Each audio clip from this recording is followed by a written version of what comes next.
Hello friends, welcome to my channel. এসে গেছি আরেকটি ছোট্ট মিনি ব্লগ নিয়ে। এই ভিডিওটা ছিল অনেক দিন আগেকার, পোস্ট করা হয়নি, তাই আজকে করে দিলাম। বাপের বাড়ি গিয়েছিলাম, একটা ইনভিটেশন ছিল সেই উদ্দেশ্যে।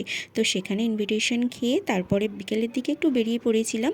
একটু আমাদের বাড়ির সামনেই একদম এই মন্দিরটা হয়েছে, সে কারণে আমি, শাশুড়ি, আমার মা, পিসি সবাই মিলে একটু ঘুরতে গিয়েছিলাম, মানে দেখতে গিয়েছিলাম মন্দিরটা। যখন উদ্বোধন হয়েছিল তখন আমি একবার গিয়েছিলাম, কিন্তু আমি ভিতরে ঢুকতে পারিনি। তো এই প্রথম আমি গিয়ে ঢুকলাম। দেখো খালি রাধাকৃষ্ণের মূর্তিটা কতটা সুন্দর দেখতে করেছে।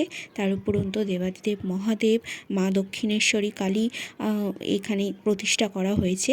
যে আমার বাড়ির সামনে এত সুন্দর একটা মন্দির হয়েছে আমি বিশ্বাসই করতে পারছি না। এমনি আন্দুল আমার ভীষণ প্রিয় একটা জায়গা। আমি থাকি অবশ্য সাঁকরাইলে, বিয়ে হয়েছে আমার, কিন্তু আমার মন পড়ে থাকে আন্দুলে, আমার এত ভালো লাগে। তো যাই হোক, এখানে যে এত সুন্দর একটা মন্দির হয়েছে সেটা তোমাদের সঙ্গেও শেয়ার করে দিলাম। আর আমি আগের তো গিয়েছিলাম, তোমাদের সঙ্গে বললাম, শেয়ার করেছি, কিন্তু তখন তো ঢুকতে পারিনি। এখন ঢুকে বুঝতে পারছি যে মন্দিরটা কতটা পরিমাণ সুন্দর হয়েছে।